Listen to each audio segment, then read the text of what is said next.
مقامات حفظ حقوق نویه رشت نسبت به ساکن دهه پرواق جماعت تگوبه عزیز و فرهاد اکبرویچ و یک عمدیش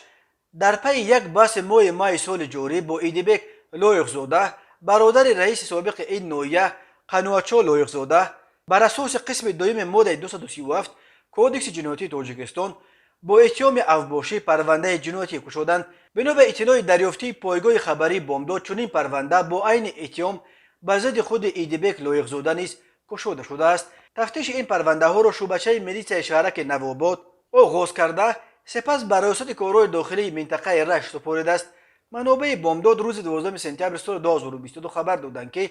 حالا تفتیش پرونده را مفتش تخمینا رضایف پیش برده ایستاده است. به اداره بامداد میسر نشد که با مفتش پرونده صحبت کند، ولی اب صحبت‌های دیگر نشریه از رشت گفتند که ایدیبک لایقزاده به مقامات تفتیشاتی خلاصه اکسپرتیز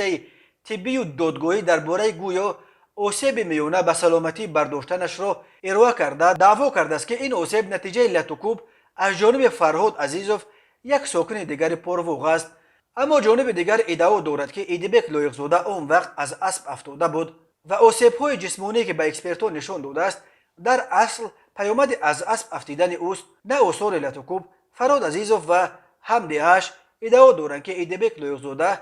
بر سر زمین‌های چراگاه‌های اطراف دهه پرواق که لایقزاده‌ها در وقت رئیس نویه بودن قنوچو لایقزاده به روزگی خلق خصوصی کرده گرفتند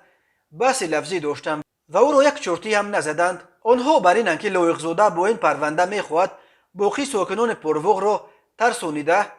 تا که هیچ کدامش برای زمین و چراگاه‌های اشغال نموده لایقزاده‌ها صدا بلند نکند. دادگاه عالی اقتصادی تاجیکستان سال گذشته با درخواست رئیس نو نویه رشت مقیم رحیم جان سرتیفیکات لایقزاده‌ها را بیکار کرده بود، ولی لایقزاده‌ها تا حال این زمین و چراگاه‌ها را به ساکنان برنگردانیدند.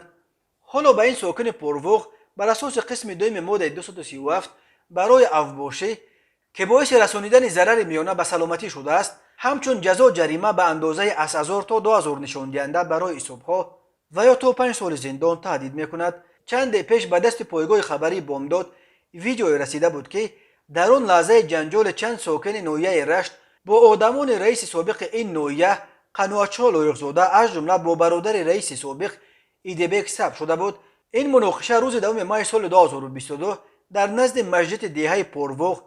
زادگاه لایقزاده‌ها صورت گرفته بود. ساکنان پرواق قنوچو لایقزاده را به آن ادعا میکنند که سال 2018 وقتی که رئیس نویه رشت بود بیش از 1000 گکتار زمین چراگاه عمومی مردم را به خواجگی دهقانی عبدالخالق که به نام همسر برادر لایقزاده مهندس صوفی و گذرانیده است. لایقزاده‌ها بعد این به ساکنان اجازه در زمین‌ها چرانیدن چاروایشان را ندادند. سال 2022 قنوچو لایقزاده از مقام رئیس نویه رشت برکنار کرده شد و رهبر نو نویه در پی شکایت 190 نفر از ساکنان به دادگاه عالی اقتصادی تاجیکستان مراجعت کرده خواستار به ساکنان برگردانیدن چراگاه‌های عمومیشان شدند. در اول سال 2022 دادگاه عالی اقتصادی قرار لایقزاده را از سال 2018 بیکار کرد و به خلاصه رسید که 800 گکتار زمین سال 2015 به خواجگی عبدالخالق داده شده برای چرانیدن چارواهای این خواجگی کفایت میکند و 1000 گکتار چراگاه‌های عمومی را باید به مردم برگرداند، ولی لایقزاده‌ها تا حال چراگاه‌ها را به مردم برنگردانیدند. لایقزاده‌ها اصرار می‌ورزند که حق کسی را از خود نکردند و همه کار انجام دادهشان